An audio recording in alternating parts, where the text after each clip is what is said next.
بسم اللہ الرحمن الرحیم۔ آداب حسن سوال، آداب حسن سوال، اچھے طریقے سے پوچھا کرو کہ استاد یا شیخ تر و تازہ ہو جائے۔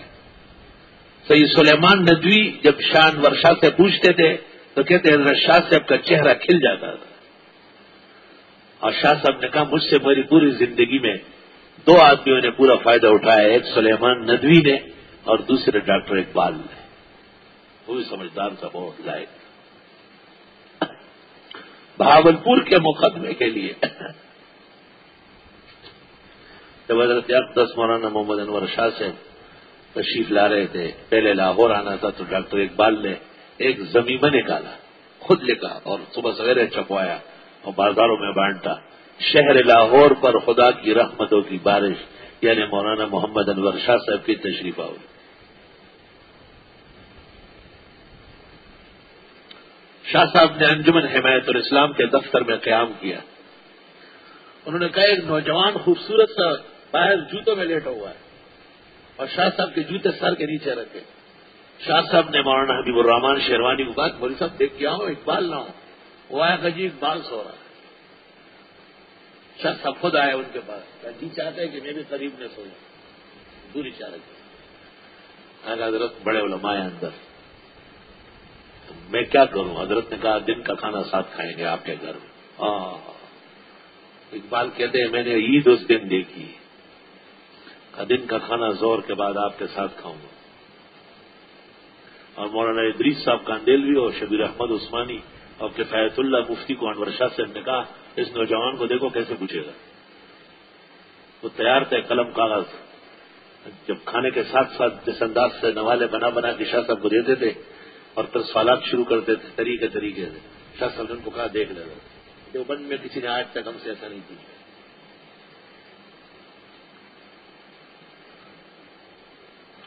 اس دوران وہ سالک صاحب آئے تھے نا، جن نے کہا بینکاری ایسی اور بینکاری ایسی، جیسے اس زمانے میں نام نہاد اسلامی بینکاری ہے، اس وقت یہ بینکاری ایک مصیبت تھی، اور مصر کے علماء نے اجازت دی تھی کہ یہ کاروبار کا طریقہ ہے، ہندوستان کے علماء نے حرام کہا تھا۔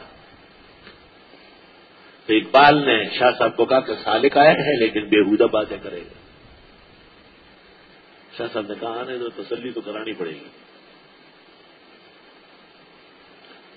اور اس نے پھر وہ سوالات کے جو آخری جواب شاہ صاحب نے اٹھ کے دیا ہے وہ انشاءاللہ سود میں بتاتا ہوں۔ تو سوال بہترین طریقے سے ہو۔ امام ابو یوسف رحمۃ اللہ علیہ درس حدیث دے رہے تھے، ایک طالب علم ہمیشہ سر جھکا کے بیٹھا رہتا، آپ نے کہا تو پوچھتا ہی نہیں۔ تو اس دن مسئلہ بیان ہوا کہ سورج جب ڈوب جائے تو مغرب کی نماز پڑھنے اور روزہ افطار کرنے میں دیر نہ کی جائے، یہ تشبہ بالیہود ہے۔ مغرب کی اذان کے بعد 1.5 منٹ کا وقفہ اور 3 منٹ کا وقفہ، یہ یہود کے ساتھ مشابہت ہے اور روافظ کے ساتھ غلط طریقہ ہے، سوء تفہم ہے۔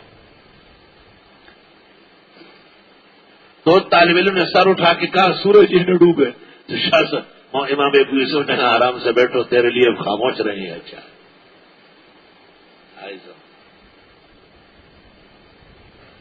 حسن السوال، مولانا اشرف علی لکھتے ہیں کہ 20 یا 22 سال بعد دوبارہ شیخ الہند کے درس حدیث میں بیٹھنا نصیب ہوا۔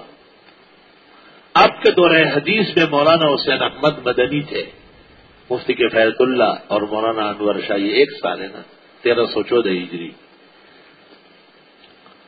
فرمایا مولانا انور شاہ کے حسن سوال سے اور مولانا حسین احمد سے بے پناہ محبت کی وجہ سے شیخ الہند وہ مضامین بیان کرتے تھے جو عام طور پر عادت نہ تھی۔ مولانا اشرف علی کہتے ہیں میں حیران ہوں کہ ہمارے استاد اور طرح بات کر رہے ہیں، یہ تو ایسا نہیں کر رہے۔ ان کا تو حضرت گنگوئی نانوتری کا طریقہ تھا، چند مقامات پر کلام، باقی تلاوت سرد۔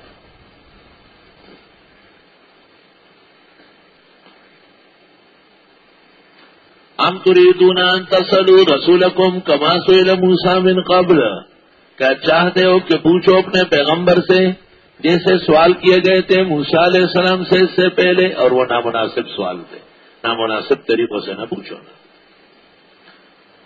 کعب ابن اشرف وغیرہ نے غلط بیانیاں کی تھی۔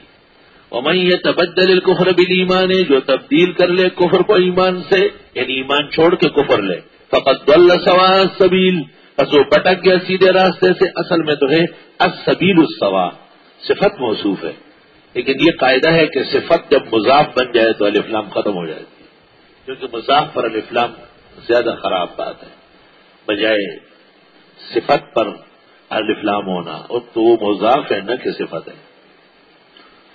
جزاک اللہ خیر.